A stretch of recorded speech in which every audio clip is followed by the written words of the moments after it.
Welcome back to Red Business in Focus with Cork's local enterprise offices, where we're shining the spotlight on local businesses in Cork and meeting the people who are taking the business world by storm. This week we have the incredibly talented Justine who's in the hot seat from the Cork Floral studio. Justine will be sharing the story of her creative and successful business and will fill us in on how she has directed the business in a more green, sustainable and efficient direction. Justine, you're very welcome. How are you? Thank you very much. I'm very well, thank you. Flowers, it's a mad world. It is. We're going to get into it in a minute and we're going to talk about the green sustainability. But first of all, like everybody comes on the show, you have 30 seconds on the clock to tell us a little bit about the business. Off you go. Okay, we're based on Douglas Street in the wonderful South Parish. We are there 15 years this year. We are a florist. We also have a takeaway coffee bar. We specialise in Irish design products, so nice gift things. We really push the local sustainable community ethos, and we're on a big green journey for the last 2 years or so, and we're constantly kind of evolving with that. Each stage brings us to the next. Okay, very good. Bang on 30 seconds. Well okay, done. good. Now, we actually spoke on the podcast, didn't we? Because we were talking about the little parklet that had been set up outside, and you were maintaining that parklet. Yeah. That was kind of around the start of that beginning of the green journey, wasn't it? It kind of was, yeah. We were... it coincided, I think, with a couple of the initiatives we had started. So the community thing probably feeds into everything we do. There's a great community in Douglas Street. We kind of call it the village in the city. It does have that real village feel where everybody sort of knows each other. There's a lovely mix of residents and business and people coming and going. So that's always been a big part of our business, just by default, just the type of business it is. People come in and they talk to you about everything that's going on in their lives. So we are very familiar with the area. So the community thing sort of brought the parklet, and then it led on where you just had different things like people drinking coffee outside. You started to see how many paper cups were being used, you know, the amount of rubbish that was generated. So little things like that. Definitely the parklet was a real sort of focal point that we can say where things started. I'm going to hazard a guess to say that you could have ploughed on regardless with loads of plastic and not done any of the sustainable stuff, and the business probably wouldn't have suffered in any shape or form. Ultimately, long run, people would have noticed, but you didn't have to do what you did you? I suppose we didn't, no. But it was something that was probably important to me. I think what I've found talking to people, customers, friends, family, everything over the last few years, is that people feel a little bit stuck as to how they can make a change. You know, this whole climate emergency thing seems so huge and so out of our control and so dependent on sort of fossil fuel companies and all these really wealthy corporations, faceless. It depends on them doing something before we can sort of see any benefits. And I think it was a lot of that was about being a little bit more in control of our own situation and just saying, well, look, let's see what we can do. It's the little small things, though. I mean, it really is, yeah. One thing that happens with flowers, if you buy them in a petrol station or you get them from a florist, there's loads of packaging, there's loads of plastic. Up until recently, it was the kind of stuff you couldn't even put in the recycling. Exactly. How did you address that? Because it's the small little things, isn't it? Well, that was a big thing for us. I think everybody's familiar with that image of Buckingham Palace after Princess Diana died, and it's literally the sea of flowers, but that's how we all see it. But when you actually look at that image and think about the plastic, it's a sea of plastic. It's a sea of plastic outside, and it's always stuck with me since it was pointed out to me that it's not really flowers. It's just kind of occurred to me how much packaging there is in our industry and how much unnecessary packaging there is. And something that I really like about being self-employed is that I like being a bit rebellious, and I like saying, well, actually, I don't answer to anybody. So if I want to do that, I can do that. Yeah. So there was a couple of factors, and that was the big thing. But it also ended up saving you a bit of time, didn't it? Because it ended up saving us quite a bit of time. Yeah, so it was the equivalent of a full work day. Absolutely, yeah.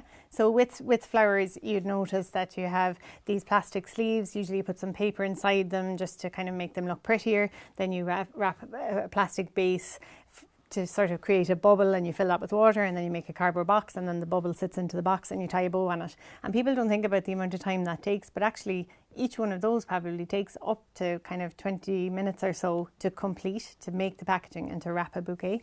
And by replacing it with a glass vase, we were literally standing the flowers into the vase, and there was none of the packaging. And the time savings, while it wasn't initially the reason, it became a really good benefit. It also saves the time of where did I put the vase, which is the constant challenge, I think, in my house. Exactly. Flowers that come exactly. in. The way you deliver the flowers, you changed that as well.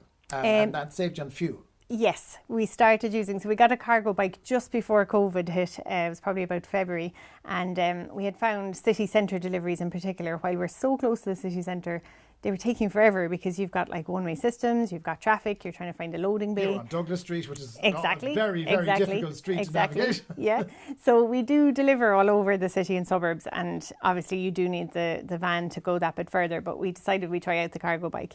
Obviously everyone started working from home then, so it was a slow ease into it, but actually people started coming back into town, and we started delivering more and more there, and it's just brilliant. The time it saves is amazing, and there's nearly an argument about who gets to cycle it, because it's a nice little break from the shop. Who gets the burn off the bike? Is that what yeah, it is? Yeah, exactly. That's a good complaint and a good argument to have to go work. And it's become an extra, you've got the little bit of advertising. It's noticeable when you go around and people say they've spotted at different places. So it sort of has kill two birds with one stone effect. Yeah. You did get some support from the local enterprise office in the form of Green for Micro. So Green for tell us Micro. a little bit about what Green for Micro allowed you to do. Okay, so I suppose a lot of the initiatives we had already started, we would have had a relationship with the enterprise board anyway. They've always been really supportive of lots of different things that we've been doing.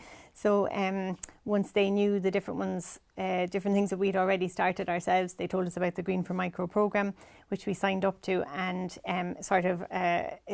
in exchange they made this video and used us as like the ambassador for the Green for Micro scheme, just to show how a small business can actually make an impact without doing anything too massive. And I suppose the big thing was to show that it was cost effective rather than costly, that we were actually benefiting ourselves as well as sort of doing the right thing, I suppose you could say.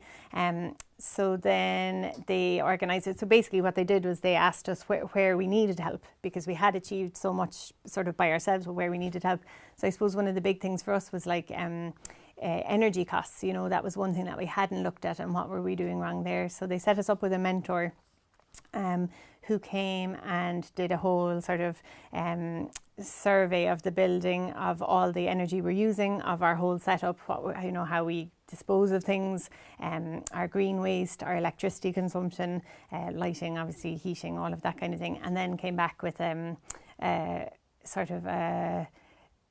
very technical, the number of kilowatts we're using, how we could save, things like that. So we're looking out to get solar panels as our next investment on the back of the Green for Micro I'd say programme. the only thing that is the same about the business is the fact that you sell flowers. The flowers are probably the only constant. You seem to have kind of migrated everything else to a sustainable, modern way of doing it. Yeah, to be honest, they feed into each other. So each step you take, you suddenly start to see other things that could be changed, and those kind of things feed into the next step sort of quite organically. So I suppose one of the next things that came up for us was Irish grown, and it's something that's sort of taken off in the last few years. It's become quite popular again. Irish flower farmers, there's quite a lot of them out there. So we started getting some Irish grown products as well. So it's a constant, like the things that we do now, we would never have thought we would have been doing 2-3 years ago. And the bottom line is you didn't have to do them, but now that you've done them, they've been massively beneficial, yeah. Give us the website if people want to order some of the finest flowers you get in Cork.